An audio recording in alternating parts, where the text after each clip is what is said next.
ഞാൻ എപ്പോഴും ആലോചിക്കും നമ്മുടെ ചാനൽ സംതിങ് കൊണ്ടുവരണമെന്ന്. ഫൈനലി നത്തിങ് കൊണ്ടുവന്നിരിക്കുകയാണ്. അതെ, ഒന്നുമില്ലെന്നല്ല, നത്തിങ് ഫോൺ 2a. അതെ, അപ്പോൾ ഞാനിതിങ്ങനെ അൺബോക്സ് ചെയ്യാൻ പോവുകയാണ്. കൂടുതൽ നമ്മൾ ഇൻട്രൊഡക്ഷനും സാധനമൊന്നുമില്ല, കാരണം ചാർജർ ഇല്ലാത്ത സാധനത്തിന് നമ്മൾ വലിയ മറ്റു ലക്ഷറി സെറ്റപ്പ് അൺബോക്സിങ്ങിൻ്റെ കാര്യമില്ലെന്നാണ് എൻ്റെ ഒരു ഇത്. അതുകൊണ്ട് ഞാൻ ലക്ഷറി സെറ്റപ്പ് അൺബോക്സ് ചെയ്യുന്നില്ല. സോറി, ഒരു പോരം വലിയ പാടാ കേട്ടോ. സാധനം എന്നിരിക്കുകയാണ്. ഒരു വല്ലാത്ത രീതിയിലാട്ടോ. ഇവിടാണ് ഡിസൈൻ. അതൊരു പേപ്പർ ടൈപ്പാണ്. പണ്ട് നമ്മൾ ഈ എന്തൊക്കെയോ എനിക്കൊന്ന് ഡയറി ആണെന്ന് തോന്നുന്നു, അതോ ഈ മാഗ്നറ്റിക് സാധനമില്ലേ ഇങ്ങനെ കണ്ടാ, ഇങ്ങനെയാണ് ഇതിൻ്റെ അൺബോക്സിങ്. അപ്പോൾ കൂടുതൽ കാണാൻ മാത്രമൊന്നുമില്ല. വെൽക്കം ടു നത്തിങ്ങും ഉണ്ട്, ഫോണും ഉണ്ട്, പിന്നെ ഒരു വാറണ്ടി കാർഡ് അറിയാമല്ലോ, പുസ്തകം, പിന്നെ type C to type C charging cable, പിന്നെ ഫോൺ. കവറും കോപ്പുകളും ഒന്നുമില്ല. എനിവേ, വേറെ കാര്യമായിട്ടൊന്നും ഇല്ലാത്തത് കൊണ്ട് തന്നെ വേറെ എന്തെങ്കിലും ഉണ്ടോ ഇതിനകത്ത്? സിം ഇജക്ടർ ടൂൾ ഞാൻ പ്രതീക്ഷിക്കുന്നു, അതേലും കാണുമോ? സിം ഇജക്ടർ ടൂൾ ഉണ്ട് കേട്ടോ. പ്രത്യേകതരം സെറ്റപ്പിലൊക്കെയാണ്, കണ്ടോ? കാണാൻ പറ്റുമോയെന്ന് അറിയത്തില്ല. വേറെ ഐറ്റം ഒന്നും ഇല്ല, എത്രയൊക്കെ ഉള്ളൂ. അതുകൊണ്ട് ഞാൻ ഓവർ ദ ടോപ്പിന് കഷ്ടപ്പെട്ടില്ലേ, വെറുതെ എന്തിനാ. ചാർജർ ഉണ്ടായിരുന്നെങ്കിൽ 120 വാട്ടിൻ്റെ ചാർജർ എന്നൊക്കെ പറഞ്ഞ് നിങ്ങളൊക്കെ ഒന്ന് ആകർഷിപ്പിക്കായിരുന്നു. ഏതാ, അപ്പം നേരെ ഫോണിലേക്ക് കടക്കാം.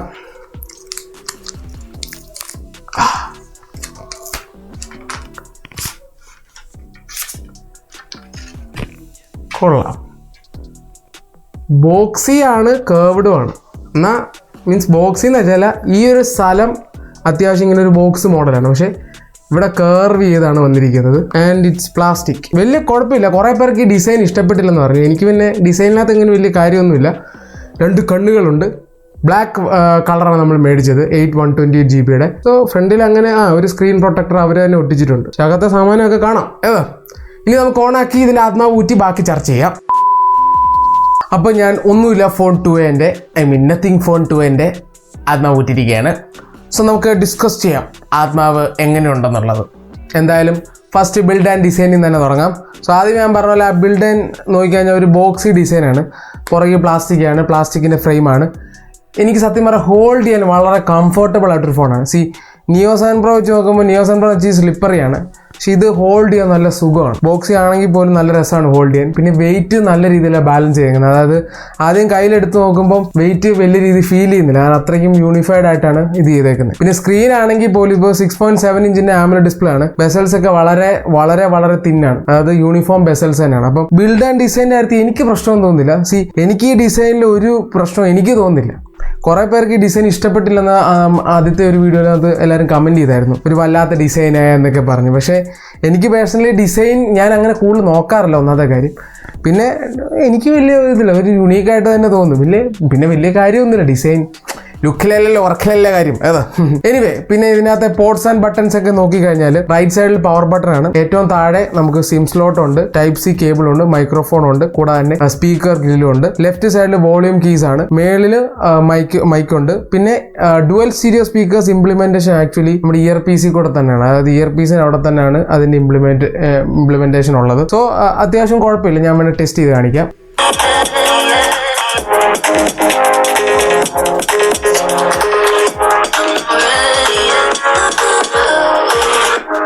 സൗണ്ട് ആണെങ്കിലും ക്വാളിറ്റി ആണെങ്കിലും കുഴപ്പമില്ല. ക്വാളിറ്റി അത്യാവശ്യം നല്ലതാണ്. ലൗഡ്നെസ് കുഴപ്പമില്ലാത്ത രീതിയിലുണ്ട്. പിന്നെ ഫ്രണ്ടിലുള്ള നമ്മുടെ in display finger print scanner നിങ്ങൾക്ക് കണ്ടാൽ മനസ്സിലാവും, അത്യാവശ്യം ഫാസ്റ്റ് ആണ്, വലിയ അങ്ങനെ ഡിലേ ഒന്നുമില്ല.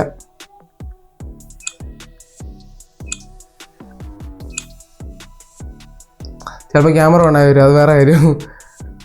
അത്യാവശ്യം ഫാസ്റ്റാണ്. പിന്നെ ഫേസ് അൺലോക്കും അത്യാവശ്യം ഫാസ്റ്റാണ്, കണ്ടോ? അതായത് ഫേസ് അൺലോക്ക് എന്ന് പറഞ്ഞാൽ ഒരു ഡിലേ എന്നല്ല, അതിൻ്റെ ഒരു ആനിമേഷൻ്റെ ഒരു സെറ്റപ്പാണ്, അത് വലിയ കാര്യമൊന്നുമല്ല. ഓവറോൾ ഇനി ഡിസ്പ്ലേ ഞാൻ പറഞ്ഞു, AMOLED ഡിസ്പ്ലേയുടെ എല്ലാ സെറ്റപ്പും ഉണ്ട്. 120 Hz ഒക്കെ സ്മൂത്ത് ആയിട്ടാണ് വർക്ക് ചെയ്യുന്നത്, അങ്ങനെ പ്രശ്നമൊന്നുമില്ല. ഇവരുടെ തീമും ഒരു രക്ഷയില്ല. മോണോക്രോം ശരിക്കും എനിക്ക് ഇഷ്ടപ്പെടും, കാരണം ഇവരുടെയാണ് കുറച്ചൊരു അഡ്വാൻറ്റേജ് എന്ന് വെച്ചാൽ മിക്ക ആപ്ലിക്കേഷൻസ് ഇവർക്ക് ആ ഒരു ഐക്കൺ തീമുണ്ട്. നമ്മളിപ്പോൾ ഐക്യൂനകത്തൊക്കെ എന്ന് പറഞ്ഞാൽ Android 14 വന്നെങ്കിൽ പോലും ചില ആപ്ലിക്കേഷൻസിന് ഐക്കൺ ഇല്ലാത്തതുകൊണ്ടൊരു മടുപ്പാണ്.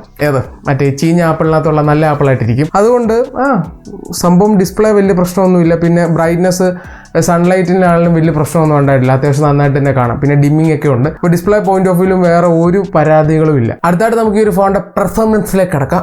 കുതിര MediaTek Dimensity 7200 Pro ആണ്. പ്രോ ഫോർ നത്തിങ്, അത് വേറെ കാര്യം. പ്രോ എന്നുള്ളത് നത്തിങ് പോലെ തന്നെ ശൂന്യതയാണ്, ഒന്നുമില്ല. അതെ, അൾട്രയും പ്രോയും പിന്നെ വനിലയും എല്ലാം സെയിം ആണ്. 7200 പ്രോയും ഈ പറഞ്ഞ അൾട്രയും തമ്മിൽ വലിയ ഒന്നുമില്ല, ബേസിക്കലി ഒന്നുമില്ല. ഇനിയിപ്പോൾ അന്തർദേശീയമായി എന്തെങ്കിലും ഉണ്ടെന്ന് എനിക്കറിയത്തില്ല. എനിവേ, അപ്പോൾ പെർഫോമൻസ് പോയിന്റ് ഓഫ് വ്യൂവിൽ ഒരു പ്രശ്നവുമില്ല, സ്മൂത്താണ്, പെർഫോമൻസ് ഒരു കുഴപ്പമില്ല. ഇപ്പം സോഫ്റ്റ്വെയർ നല്ല രീതിയിൽ ഇംപ്ലിമെൻറ്റ് ചെയ്തിട്ടുണ്ട്, പെർഫോമൻസ് കുഴപ്പമില്ല. 120 Hz ഒക്കെ സ്മൂത്തായിട്ടാണ് വർക്ക് ചെയ്യുന്നത്. പിന്നെ ഇവരുടെ ആനിമേഷൻസ് കുറച്ചുകൂടെ ഫാസ്റ്ററാണ്, കണ്ടാൽ മനസ്സിലാവും നിങ്ങൾക്ക്, കുറച്ചുകൂടെ ഫാസ്റ്റർ ആനിമേഷൻസ് ആണ് മറ്റേ ഫോണുകൾ പോലെ. അതുപോലെ നല്ല സ്മൂത്താണ്, ആപ്പ് ഓപ്പണിംഗ് ഒക്കെ വളരെ സ്മൂത്താണ്. പിന്നെ വളരെ റെയർ ആയിട്ട് നമുക്ക് ജിറ്ററൊക്കെ കാണാൻ സാധിക്കുന്നുണ്ട്. അതായത് എസ്പെഷ്യലി ക്യാമറ ആപ്പിൻ്റെയാണ്, അത് ആ സെക്ഷനിൽ പറഞ്ഞേക്കുക. ക്യാമറ ആപ്പ് ഒരു തോൽവിയാണ്, കാരണം ആപ്ലിക്കേഷൻ്റെ അകത്ത് ഒരു ലാഗുണ്ട്. അതായത് ഫോട്ടോ നമ്മൾ ഈ വ്യൂ ഫൈൻഡറിൽ കൂടെ നോക്കാൻ നേരത്ത് തന്നെ ഒരു ലാഗുണ്ട്, എന്തോ ഒരു ഫ്രെയിം ഡ്രോപ്പ് ഉണ്ട്. പിന്നെ ആപ്ലിക്കേഷൻ പൊതുവേ ഒരു ലാഗാണ്, അത് ഓപ്പൺ ആക്കിയിട്ട് ക്ലോസ് ചെയ്യാൻ നേരത്ത് ചെറിയൊരു സ്റ്റട്ടറുണ്ട്. അത് അപ്ഡേറ്റിന് ശേഷം കുറച്ച് കുറഞ്ഞു, അപ്ഡേറ്റിന് മുമ്പ് നല്ല രീതിയിൽ രൂക്ഷമായിരുന്നു. പിന്നെ വളരെ റെയർ ആയിട്ട് ചിലയിടത്തൊക്കെ ഒരു ഫ്രെയിം ഡ്രോപ്പ് ഒക്കെ വരാറുണ്ട്. ഇപ്പോൾ സോഫ്റ്റ്വെയർ കുറച്ചുകൂടെ റിഫൈൻ ചെയ്ത സെറ്റാണ്, പക്ഷേ ഇവരുടെ സോഫ്റ്റ്വെയറിനെ പറ്റി കൂടുതൽ പരാതിയില്ല. പിന്നെ ഈ ചെറിയ മൈനർ പരാതിയുണ്ട്. ക്യാമറ ആപ്പ് എനിക്ക് ശരിക്കും ഇഷ്ടപ്പെട്ടില്ല, ഈവൻ അതിൻ്റെ ഇൻ്റർഫേസ് ആണെങ്കിലും വലിയ താല്പര്യമില്ല. ഈ ക്ലിക്ക് ചെയ്യുന്ന സൗണ്ട് എനിക്ക് വന്ന പഴയ ടൈപ്പ് സൗണ്ടാണ്, അത് ഇതിനകത്ത് മാറ്റാൻ ഓപ്ഷൻ ഞാൻ കണ്ടില്ല. നിങ്ങൾക്ക് അറിയാവുന്ന കമൻറ്റ് ചെയ്യുക. പഴയ ടൈപ്പ് ക്ലിക്ക് ഒരു വല്ലാത്തൊരു സൗണ്ടില്ല, ഒരു പഴയൊരു ടൈപ്പ് ഒരു സൗണ്ട് ഉണ്ട്, അതാണ്. എനിവേ, ക്യാമറ ആപ്പ് ഒഴിച്ച് ബാക്കി അങ്ങനെ ഓവറോൾ പ്രശ്നമൊന്നുമില്ല. ഇനിയിപ്പോൾ ഗെയിമിങ്ങിനെ പറ്റി പറയുകയാണെങ്കിൽ സത്യം പറഞ്ഞാൽ ഇത് എക്സ്ട്രീം സപ്പോർട്ട് ചെയ്യുന്നുണ്ട് പബ്ജിയിൽ, ഐ മീൻ BGMIയിൽ. പക്ഷേ BGMI നമ്മൾ ഇപ്പം ക്ലാസിക്കൊക്കെ കളിക്കാൻ നേരത്ത് സത്യം പറഞ്ഞാൽ ഫ്രെയിം ഡ്രോപ്പ് ഉണ്ട്. അതായത് നമ്മൾ 60 FPS കളിക്കുന്നതായിട്ട് തോന്നുന്നില്ല. 60ലും 14ലും ഒക്കെ താഴെയുള്ളൊരു ഗെയിം പ്ലേ ആണ്, അതായത് ഒരു സ്മൂത്ത്നെസ് ഇല്ല. ചില സമയത്ത് കുഴപ്പമില്ലാതെ കുഴപ്പമില്ലാതെന്ന് തോന്നും. കുറച്ച് കഴിഞ്ഞ് നമ്മൾ ചില സ്ഥലത്തൊക്കെ ചെല്ലാൻ നേരത്ത് അത്യാവശ്യം ഒരു ലാഗി ഫീലാണ്. ലാഗി എന്ന് വെച്ചാൽ ആ ഒരു FPS ഡ്രോപ്പ് നന്നായിട്ടുണ്ട്. അതെന്തോ ഒപ്റ്റിമൈസേഷൻ്റെ കുഴപ്പമാണെന്ന്. BGMI ആയിട്ട് അങ്ങോട്ട് ലയിച്ച് ചേർന്നിട്ടില്ലെന്ന് തോന്നുന്നു ഇവരുടെ 7200 Pro, അതിൻ്റെ ആണെന്ന് എനിക്ക് തോന്നുന്നത്. അപ്പം അതൊന്ന് സെറ്റ് ആക്കേണ്ടിയിരിക്കുന്നു ആ ഗെയിമിങ്. പിന്നെ ഇതൊരു ഗെയിമിംഗ് പെർസ്പെക്റ്റീവ് ഫോണൊന്നും അല്ല, അത് വേറെ കാര്യം. ഇപ്പോൾ AnTuTu സ്കോറിനെ പറ്റി നോക്കുവാണെങ്കിൽ എൻ്റെ ഈ ഒരു വേരിയൻ്റ്, അതായത് 8128 വന്നിരിക്കുന്നത് 6,48,059 ആണ് സ്കോർ വന്നിരിക്കുന്നത്. ത്രോട്ടിലിംഗ് ടെസ്റ്റ് ഞാൻ ചെയ്ത് നോക്കിയായിരുന്നു, 86% ആണ് അതിൻ്റെ റിസൾട്ട് കിട്ടിയത്. അതായത് ത്രോട്ടിലിംഗ് വളരെ കുറവാണ്. അതായത് എൻ്റെ Neo 7 Pro വെച്ച് നോക്കുമ്പോൾ ത്രോട്ടിലിംഗ് കുറവാണ്, കാരണം അത് പിന്നെ ഇത് ഞാൻ 15 മിനിറ്റ്സ് ചെയ്തോളൂ. മിക്കവരും 15 മിനിറ്റ്സിനെ കാണിക്കാറുള്ളൂ, അത് വേറെ കാര്യം. 15 മിനിറ്റ്സ് മേ ബി എൻ്റെ ഫോണും കുറച്ചുകൂടെ ഒക്കെ കയറും. ഞാൻ അരമണിക്കൂർ ടെസ്റ്റ് ചെയ്തപ്പം എൻ്റെ ഫോൺ 68% ത്രോട്ടിലിങ്ങിലേക്ക് ആയതാണ്. പക്ഷേ ഇത് അരമണിക്കൂർ ടെസ്റ്റ് ചെയ്യാൻ പറ്റില്ല. എനിക്ക് പറ്റുമെങ്കിൽ ഞാൻ ഒന്ന് ടെസ്റ്റ് ചെയ്യാൻ നോക്കാം, എന്നിട്ട് ഞാൻ അപ്ഡേറ്റ് ചെയ്യാം. എന്നാലും 15 മിനിറ്റ്സിൻ്റെ പെർഫോമൻസ് വെച്ച് അതിനേലും ഭേദമായിട്ട് എനിക്ക് തോന്നുന്നത്. ത്രോട്ടിലിംഗ് വളരെ കുറവാണ്. പിന്നെ Geekbench സ്കോറിലേക്ക് നോക്കിക്കഴിഞ്ഞാൽ 929 ആണ് സിംഗിൾ കോർ സ്കോർ, 2336 ആണ് മൾട്ടി കോർ സ്കോർ. സോ ബെഞ്ച് മാർക്കിലൊന്നും അങ്ങനെ കൂടുതലൊന്നും പരാതിയില്ല. നോർമൽ യൂസറാണ്, ജസ്റ്റ് ഒരു പ്രീമിയം ഫോൺ അല്ലെങ്കിൽ ഒരു പ്രീമിയം എക്സ്പീരിയൻസ് ഉള്ള ഒരു ഫോൺ എന്നുള്ളൊരു പെർസ്പെക്റ്റീവിൽ ഇതിൻ്റെ സോഫ്റ്റ്വെയർ ഒന്നും ഒരു പ്രശ്നമില്ല. ഈവൻ ചെറിയ രീതിയിലുള്ള ഗെയിമിംഗ് കളിക്കും. അല്ലാതെ ഒരു പെർഫോമൻസ് സെൻട്രിക് ഫോണായിട്ട് ഞാൻ പറയുന്നില്ല, കാരണം 24 രൂപയ്ക്ക് പെർഫോമൻസ് സെൻട്രിക് എന്ന് പറയാനില്ല. അതിന് നിങ്ങൾക്ക് 26 രൂപയ്ക്ക് പോക്കോ ഒക്കെ എടുക്കാമെന്നേ ഉള്ളൂ, അല്ല വേറെ ഫോൺസ് എടുക്കുക. അല്ലെങ്കിൽ പിന്നെ IQ എടുത്താലും മതി, കാരണം അത് കാശ് കളയണ്ടെന്നുണ്ടെങ്കിൽ, കാരണം ആ ഒരു പെർസ്പെക്റ്റീവിൽ. പിന്നെ ഇതിന് നമുക്ക് കിട്ടുന്ന അഡ്വാൻറ്റേജ് ആ ഒരു സോഫ്റ്റ്വെയറിൽ ഒരു റിഫൈൻമെൻ്റ് ആണ്. പക്ഷെ എന്നാലും ഇവരുടെയും കുറച്ച് പോരായ്മകളുണ്ട്. പെർഫോമൻസ് ഓവറോൾ ഇങ്ങനെയൊക്കെയാണ്. അടുത്തായിട്ടുള്ളതാണ് ക്യാമറ. അതെ, കുറേ പേര് പരാതി പറഞ്ഞ സാധനമാണ് 50+50, ഒന്ന് സാംസങ്ങിൻ്റെയും മറ്റേത് സാംസങ്ങിൻ്റെയും കേട്ടോ. അപ്പോൾ ക്യാമറയെ പറ്റി പറയുകയാണെങ്കിൽ above average decent level camera ആയിട്ടാണ് എനിക്ക് തോന്നുന്നത്. അതാണ് എനിക്ക് മനസ്സിലായിടത്തോളം ഇതിനകത്തുനിന്ന് തോന്നുന്നത്. ഫസ്റ്റ് ഡേ ലൈറ്റ് ഷോട്ടിനെ പറ്റി പറയുകയാണെങ്കിൽ, അതായത് ലാൻഡ്സ്കേപ്പ് ഷോട്ടൊന്നും വലിയ പ്രശ്നമൊന്നുമില്ല. അൾട്രാവൈഡും മെയിനും തമ്മിൽ ചെറിയൊരു ഷിഫ്റ്റ് ഉണ്ടെങ്കിലും അത്യാവശ്യം മെയിൻറ്റെയിൻ ചെയ്യുന്നുണ്ട്. പിന്നെ ചില ഫോട്ടോ ഒക്കെ കിടിലാണ്, ഒരുമാതിരി ഹിറ്റ് ആൻഡ് മിസ് പരിപാടിയാണ്. അതായത് ചിലത് നന്നാകും, ചിലത് നന്നാകത്തില്ല. അതാണ് അതിൻ്റെ ഒരു അവസ്ഥ. ചില ഫോട്ടോ എനിക്ക് കിടിലും ഫോട്ടോ ഒക്കെ ഇതിനകത്ത് കിട്ടിയായിരുന്നു. ഈവൻ സ്കിൻ ടോൺ ആണെങ്കിൽ പോലും നൈസാണ്, അതിലേക്ക് നമുക്ക് വരാം. അപ്പം സാധാ ലാൻഡ്സ്കേപ്പ് ഫോട്ടോസ് ഒന്നും ഒരു പ്രശ്നമില്ല. ഇവൻ അൾട്രാവൈഡ് ആണെങ്കിലും അത്യാവശ്യം ലൈറ്റൊക്കെ നല്ല ലൈറ്റ് വേണം, നല്ല കിടിലും ക്വാളിറ്റി ഫോട്ടോസ് കിട്ടും. 50 മെഗാപിക്സലിനൊക്കെ അത്യാവശ്യം ഷാർപ്നെസ് ഒക്കെ ഉണ്ട്, ഒരു പ്രശ്നം എനിക്ക് ഫീൽ ചെയ്തിട്ടില്ല. അപ്പം ഓവറോൾ ലാൻഡ്സ്കേപ്പ് ഫോട്ടോസ് ഒന്നും പറയാനില്ല. പിന്നെ മാക്രോ ഫോട്ടോസ് അത്യാവശ്യം നല്ല രീതിയിൽ തന്നെയാണ്, ഡീറ്റെയിൽസ് ഒക്കെ ഉണ്ട്. അങ്ങനെ ഫോക്കസ് ഹണ്ടിങ്ങോ അങ്ങനെ പ്രശ്നങ്ങളൊന്നും ഞാൻ ഫേസ് ചെയ്തില്ല. അത്യാവശ്യം നല്ല രീതിയിലുള്ള ഫോട്ടോസ് നമുക്ക് കിട്ടും. ചിലതൊക്കെ എന്ന് പറഞ്ഞാൽ നല്ല രീതിയിൽ എന്ന് വെച്ചാൽ നല്ല നമുക്ക് ശരിക്കും ഇഷ്ടപ്പെടുന്ന ഫോട്ടോസൊക്കെ കിട്ടും.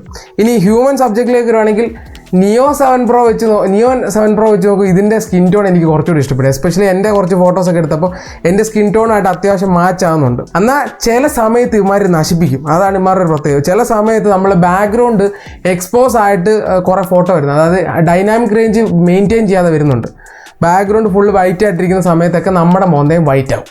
അല്ലാതെ ഈ പറഞ്ഞ ആ ഒരു സ്കൈ ഇല്ലാത്ത സെറ്റപ്പിലൊക്കെയാണ് ഫോട്ടോ എടുക്കുന്നതെങ്കിൽ അത്യാവശ്യം നല്ല സ്കിൻ ടോൺസ് ആണ് കിട്ടുന്നത്. അതൊരു നാച്ചുറൽ വലിയ രീതിയിൽ ബൂസ്റ്റഡ് ഒന്നുമല്ല. അതാണ് ഈ ഒരു നത്തിങ്ങിൻ്റെ ഒരു പ്രത്യേകതയായിട്ട് എനിക്ക് തോന്നിയത്. എഡ്ജ് ഡിറ്റക്ഷൻ വളരെ പരാജയമാണ്. കാരണം ചില ഫോട്ടോയൊക്കെ വല്ലാതൊക്കെ ഇരിക്കുന്നു.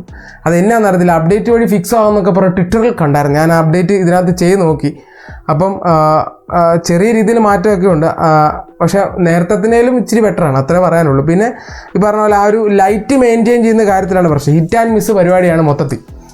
നല്ല ഫോട്ടോസ് എടുക്കാൻ പറ്റും, പക്ഷേ ചില സാഹചര്യത്തിൽ നല്ല ഫോട്ടോ കിട്ടണമെന്ന് നിർബന്ധമില്ല. ചിലതിനകത്തൊക്കെ ഈ പറഞ്ഞ ഈ ഡൈനാമിക് റേഞ്ച്, അതായത് ഇപ്പം നമ്മൾ ഫേസ് ഒക്കെ എടുക്കുകയാണെങ്കിൽ ചില സ്ഥലത്തൊക്കെ ഡാർക്കായി പോകും. അങ്ങനത്തെ സ്കീമുണ്ട്. പക്ഷേ ഓവറോൾ വലിയ കുഴപ്പമില്ലാത്തൊരു ക്യാമറയാണ്. പക്ഷേ ഒരു എബോ ആവറേജ് ഡീസൻറ്റ് റേറ്റിംഗേ തരാൻ പറ്റുള്ളൂ. അതാണ് ഒരു പ്രത്യേകത. ഇനി നത്തിങ് ആയതുകൊണ്ട് നമുക്കൊരു ഫ്യൂച്ചറിലേക്ക് ചിന്തിക്കാൻ നോക്കി കഴിഞ്ഞാൽ ഒരു വർഷം കഴിയുമ്പോൾ ഈ ഒരു ഫോണിൻ്റെ ക്യാമറ ശരിക്കും ഇമ്പ്രൂവ് ആവും, ഉറപ്പാണ്. കാരണം ഈ കമ്പനിയുടെ ഏറ്റവും വലിയ ഗുണമാണ് ഫ്യൂച്ചറിൽ ഒരു ഇമ്പ്രൂവ്മെൻറ്റ് ഉണ്ടാവും നമുക്ക് ഉറപ്പിച്ച് പറയാൻ പറ്റും. ബാക്കി കമ്പനി എന്നൊക്കെ പറഞ്ഞാൽ ഇങ്ങനെ ഈ തുണി മാറുന്ന ഫോൺ ഇറക്കുന്നതുകൊണ്ട് തന്നെ ഒരു ഫോൺ ഇറക്കി കഴിഞ്ഞാൽ അവരങ്ങ് മറക്കും ആ ഫോണിനെ. ഇവരങ്ങനെ മറക്കത്തില്ലെന്നുള്ളൊരു വിശ്വാസമാണ് ഇത്രയും നാളും. ഇനിയിപ്പോൾ അങ്ങോട്ട് എങ്ങനെയാണെന്നുള്ള അറിയത്തില്ല. സോ ക്യാമറ അങ്ങനെയാണ്. ഇനി ലോ ലൈറ്റ് ഫോട്ടോസ് നോക്കിക്കഴിഞ്ഞാൽ അത്യാവശ്യം വലിയ കുഴപ്പമില്ലാത്ത ലോ ലൈറ്റ് ഫോട്ടോസാണ്. പക്ഷെ എന്നാലും ചെറിയ രീതിയിൽ നോയ്സൊക്കെ ഉണ്ട്. അപ്പം അത്ര ഈ പറഞ്ഞ ഒട്ടും ലൈറ്റൊക്കെ ഇല്ലെങ്കിൽ ഭയങ്കര ഒരുമാതിരി നോയ്സൊക്കെയാണ്. അപ്പം വലിയ കുഴപ്പമില്ലാത്ത യൂസബിൾ ഫോട്ടോസൊക്കെ കിട്ടും. ലോ ലൈറ്റിനെ പറ്റി പ്രത്യേകിച്ചൊന്നും പറയാനില്ല, ഒരു എബോ ആവറേജ് എന്നൊക്കെ പറയാനുള്ളൂ. ഈ സെൽഫിയിലേക്ക് നോക്കുകയാണെങ്കിൽ 16 മെഗാ പിക്സൽ സെൽഫിയാണ്. സത്യമായിട്ട് എനിക്ക് റെയറിനേന് കൂടുതൽ ഇഷ്ടപ്പെട്ട സെൽഫിയാണ്. സെൽഫി ക്യാമറ അത്യാവശ്യം എനിക്ക് ശരിക്കും ഇഷ്ടപ്പെട്ടു. ഈവൻ എൻ്റെ Neo 7 Proയിൽ അത്യാവശ്യം ബെറ്റർ ആയിട്ട് എനിക്ക് തോന്നുന്നത്. സ്കിൻ ടോൺസ് ആണെങ്കിൽ പോലും കുറച്ചുകൂടെ ഭേദമായിട്ടാണ് തോന്നുന്നത്. എന്നാൽ ചെറിയൊരു റെഡിഷ് ചില സമയത്തുണ്ട്, പക്ഷേ ഓവറോൾ കുഴപ്പമില്ല. ഇനി 4K വീഡിയോ റെക്കോർഡിംഗ് നോക്കുകയാണെങ്കിൽ വീഡിയോ റെക്കോർഡിംഗ് സ്റ്റെബിലൈസേഷനൊക്കെ ഉണ്ട്. OS സ്റ്റെബിലൈസേഷനൊക്കെ ഉണ്ട്, ഞാൻ സാമ്പിൾ കാണിക്കാം. കൂടാതെ സെൽഫി വീഡിയോ റെക്കോർഡിംഗ് സ്റ്റെബിലൈസേഷനും ഉണ്ട്. അത്യാവശ്യം നല്ല രീതിയിൽ ക്വാളിറ്റി ഉണ്ട്. അതായത് ഒരു വ്ളോഗ് ടൈപ്പ് എനിക്ക് പേഴ്സണലി തോന്നിയ ഒരു വ്ളോഗ് ടൈപ്പ് സാധനമായിട്ട് തോന്നുന്നുണ്ട്. അതായത് സ്കിൻ ടോൺ നല്ലതായിട്ട് വരുന്നുണ്ട്, അതെനിക്ക് ഇഷ്ടപ്പെട്ടു. ഇതാണ് നത്തിങ് ഫോൺ 2Aൽ നിന്നുള്ള സെൽഫി വീഡിയോ റെക്കോർഡിംഗ്. അത്യാവശ്യം നല്ല സ്റ്റേബിളാണ്. ഞാൻ അത്യാവശ്യം സ്പീഡിൽ നടന്നാലും വലിയ പ്രശ്നമില്ല. ഞാൻ യൂസ് ചെയ്തെടുത്തോളം ഇത്രയും അത്യാവശ്യം നല്ലൊരു സെൽഫി വീഡിയോ റെക്കോർഡിംഗ് ആണ് ഈ ഒരു ഫോണിനകത്തുള്ളത്. അത്യാവശ്യം ലൈറ്റൊക്കെ ഉണ്ട്, സ്മൂത്താണ്. ഈവൻ സ്കിൻ ടോൺ ആണെങ്കിലും എൻ്റെ Neo 7 Proയിലെ ഒത്തിരി ബെറ്റർ ആയിട്ട് എനിക്ക് തോന്നുന്നു. സോ ഈ വ്ളോഗൊക്കെ ചെയ്യുന്നവർക്ക് വലിയ കുഴപ്പമില്ലാത്തൊരു ഔട്ട്പുട്ടാണ്. ആക്ച്വലി മീൻസ് ഐഫോൺ ആണ് ഏറ്റവും ബെസ്റ്റ് എങ്കിലും ഇതും അത്യാവശ്യം നന്നായിട്ടുണ്ട്, എനിക്ക് ശരിക്കും ഇഷ്ടപ്പെട്ടു. കാരണം സെൽഫി അങ്ങനെ അധികം ഫോൺസിന് അത്ര സെറ്റപ്പ് ആകില്ല, പക്ഷെ ഇത് കൊള്ളാം, നൈസാണ്. അപ്പോൾ ക്യാമറയെ പറ്റി ഇതാണ്, ഇമ്പ്രൂവ് ആവുന്നുള്ള പ്രതീക്ഷയിലിരിക്കുന്നു. പക്ഷെ ഓവറോൾ റെയർ ക്യാമറ, ലാൻഡ്സ്കേപ്പും മാക്രോ ഫോട്ടോസൊക്കെ കിഡിലാണ്. ഹ്യൂമൻ സബ്ജക്റ്റ് കുറച്ചുകൂടി ഇമ്പ്രൂവ് ആകാനുണ്ട്. പിന്നെ ചില ഫോട്ടോസുള്ള ആ ഒരു സ്കൈ മെയിൻറ്റെയിൻ, എക്സ്പോഷർ ബാലൻസ് ചെയ്യുന്നതൊക്കെ ഒന്ന് സെറ്റായാൽ നല്ലതായിരിക്കും. ഓവറോൾ അപ്പം ഒരു എബോ ആവറേജ് ഡീസൻറ്റ് എന്ന് പറയും. എക്സ്ട്രീം ഹൈ എക്സലൻ്റ് എന്നൊന്നും ഞാൻ പറഞ്ഞില്ല. അങ്ങനെ ക്യാമറ പ്രാന്തന്മാരൊന്നും ഇതെടുക്കരുത്, അതാണ് എൻ്റെ ഒരു ഇത്. ഏത് ഇനി സോഫ്റ്റ്വെയറിലേക്ക് വരണമെങ്കിൽ nothing OS 2.5 based on Android 13 ആണ്. അവരുടെ മോണോക്രോം തീമിംഗ് ആണ്. ഓൾറെഡി ഞാൻ സോഫ്റ്റ്വെയറിനെ പറ്റി പറഞ്ഞു, അങ്ങനെ വലിയ പ്രശ്നങ്ങളൊന്നുമില്ല. വളരെ ചെറിയ രീതിയിലുള്ള ഈ പറഞ്ഞ ചെറിയ സ്റ്റട്ടറൊക്കെ ഇടയ്ക്ക് വന്നിരിക്കുക. അത് അപ്ഡേറ്റ് വഴി കുറഞ്ഞുകൊണ്ടിരിക്കുകയാണ്. തുടക്കത്തിലുണ്ടായിരുന്നതിലും അത്രയൊന്നും ഇപ്പോൾ ഇല്ല. ക്യാമറ ആപ്പ് വേറെ പ്രശ്നങ്ങളൊന്നും പറയില്ല. ക്യാമറ ആപ്പ് മാത്രമാണ് എനിക്കൊരു ചെറിയൊരു സങ്കടം. ക്യാമറ ആപ്പ് അത് ഇമ്പ്രൂവ് ആയി കേട്ടോ. ഇപ്പം ആ ഒരു അപ്ഡേറ്റിന് ശേഷം കുറച്ചൊക്കെ ഇമ്പ്രൂവ് ആയി, പക്ഷെ എന്നാലും കുറച്ചുകൂടെ സ്റ്റേബിൾ ആകാനുണ്ട്. ഇവൻ നമ്മൾ വ്യൂ ഫൈൻഡറിലിട്ട് നമ്മളൊരു ക്യാമറ ഇങ്ങനെ ഒരു ഫോട്ടോ എടുക്കാൻ വേണ്ടി വെക്കുമ്പോൾ ചെറിയൊരു ലാഗ് ഉണ്ട്. മറ്റേതൊക്കെ എന്ന് പറഞ്ഞാൽ ഇച്ചിരി ഒരു സ്മൂത്തായിട്ട്, കുറച്ചുകൂടെ സ്മൂത്തിനകത്ത് ഒരു 25 FPS പോകുന്നുണ്ട്. ഒരു 30 കൂടെ കിട്ടുവാണെങ്കിൽ നമുക്കൊരു വൈബായത്. അപ്പം അല്ലാതെ വേറെ പ്രശ്നങ്ങളൊന്നും സോഫ്റ്റ്വെയറിൽ തോന്നുന്നില്ല. ഇനിയാണ് അണ്ണൻ്റെ പ്രധാനപ്പെട്ട സാധനം, ഗ്ലിഫ് ഇൻ്റർഫേസ്. സോ ഇതിങ്ങനെ കളർ മാറും, അത്രേ ഉള്ളൂ. കളറല്ല, ഇങ്ങനെ ഇടിക്കും, അത്രേ ഉള്ളൂ. പിന്നെ അറിയാലോ കുറേ സാധനം, എനിക്ക് ഇതിനെപ്പറ്റി വലിയ രീതിയിൽ പറയാൻ താല്പര്യമില്ല. കാരണം കുഴപ്പമില്ല, ചിലർക്ക് ഇഷ്ടപ്പെടുമായിരിക്കും.